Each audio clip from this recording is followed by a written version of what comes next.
Hey, what's up everyone? Morey Croson here, and we have another great video for you. We're gonna go over the 10 sprinting secrets, and we're gonna start right now.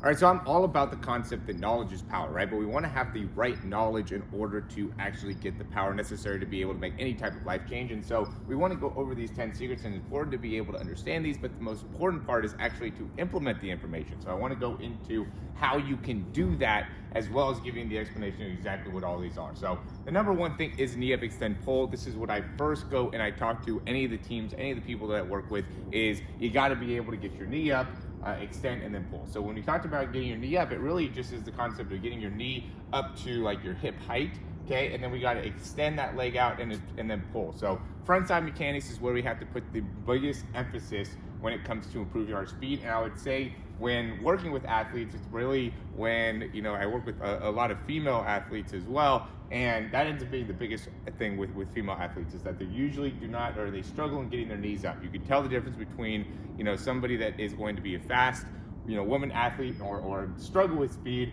just based off of their knee position. A lot of times they're stuck with just not having very strong hip flexors. So you got to be able to get your knees up, you got to be able to extend, you got to be able to pull, you got to be able to work on your front side mechanics and improve your front side mechanics. Most people are spending too much time with their foot back behind them and in their backside mechanics and not optimizing their front side mechanics. And we'll go more in depth into that. The second thing is going to be your foot contact, right? And that's the second concept that I talk about, is that, one, the best athletes, the fastest athletes, are able to generate the most amount of force into the ground when they're sprinting. And so what happens here is that when your foot is actually hitting the ground, if we're going to take it and put it over like a set of time, right? Let's say it's 0.1 seconds.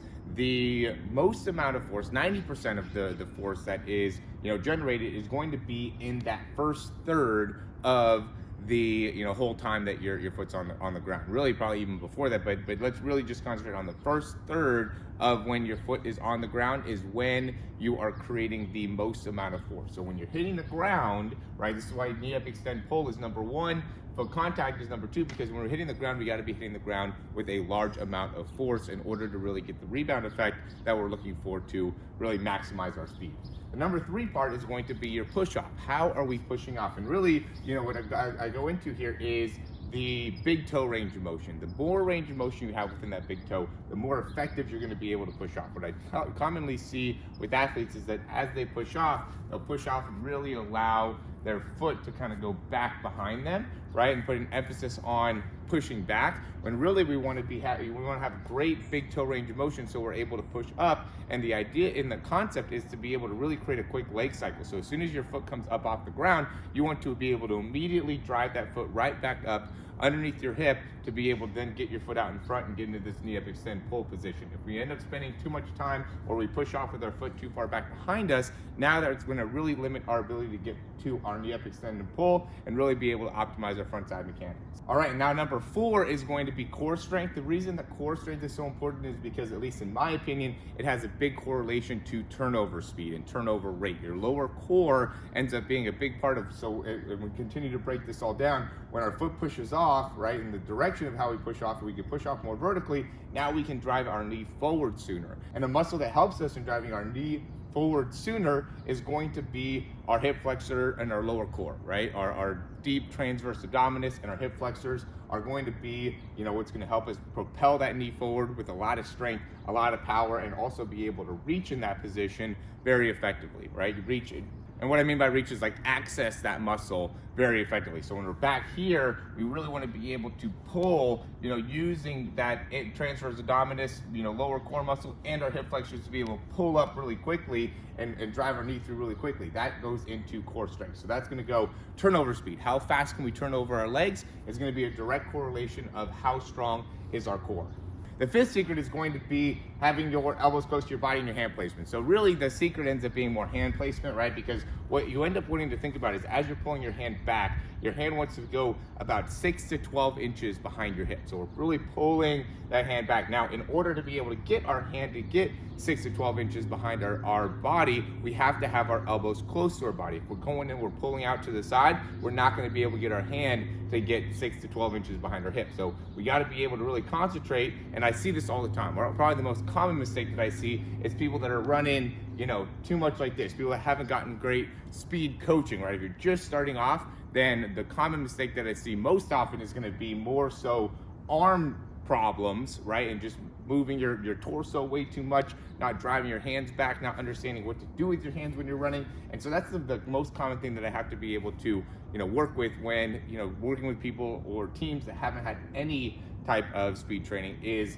the arm placement. And once this hand placement comes off, really all this other stuff gets thrown out the window. A lot of you guys that are watching, I know, already have some good concepts for how to run faster, and so it doesn't end up being as much of an issue for you. But I do like that hand placement and really being able to concentrate on making sure you get 6 to 12 inches behind your hip when you're sprinting.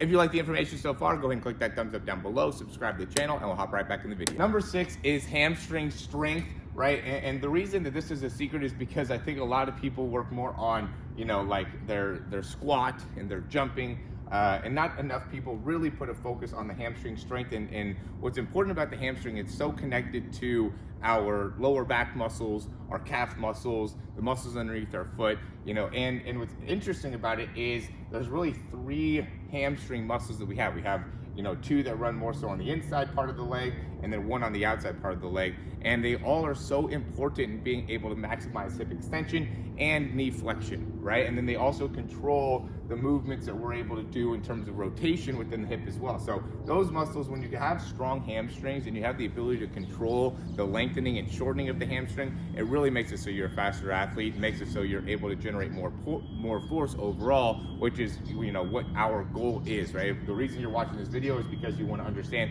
how to sprint faster. If there's one thing you could do from a workout perspective, it would be improving your hamstring strength immediately. All right, and the next thing is going to be having a strong upper body. I think this is a very underrated part of being able to run fast, is how strong are you in your upper body, and really more specifically, how strong are you in your lats and how strong are you in your triceps. I do think it's important to do things like push-ups and pull-ups, be able to just control your body weight really well. Okay, but if you can add weight to it, that's going to be more effective. But the biggest thing is understanding that you have to have a lot of upper body strength in order to run faster. So the stronger we have in our pecs, the stronger we are in our triceps, the stronger we are in the lats, and the more motion and strength we're able to create within our upper body, then the more reaction that we end up getting within our core, right? So when we're pushing and we're really pulling with a lot of arm strength, now our core is going to have to respond, and when our core responds, that creates a reaction within the hips and the pelvis, which makes it so then we create a reaction within the hamstrings. It continues to trickle down and it goes upwards as well. So the more speed and force that we're able to generate within our lower body, the more we're going to have to be able to stabilize and control ourselves with our upper body. Okay, so upper body force and how much speed we're able to create within the upper body is a direct relation to how strong our upper body is. When we can create more speed within our upper body, it'll help us in generating more force within our lower body. The better and more effectively we're able to create speed within our lower body, which is going to be more core focus, then the more we're going to have strength in order to stabilize that in the upper body, right? So those end up being really important. Don't underestimate the amount of improvement you can make in your speed because of your upper body. So just don't think if you're a track athlete or a sprinting athlete that you can't get faster by improving your upper body. Most of you guys that are track athletes could actually, and I recommend you guys doing more upper body to help you in improving your speed, because a lot of you guys are just not strong in your upper body and are wondering why you have a hard time getting faster or or plateauing. It's because you're not building up your whole overall body, you're just focusing on improving just your lower body, and it creates this differentiation within the body that makes it so you can't continue to improve.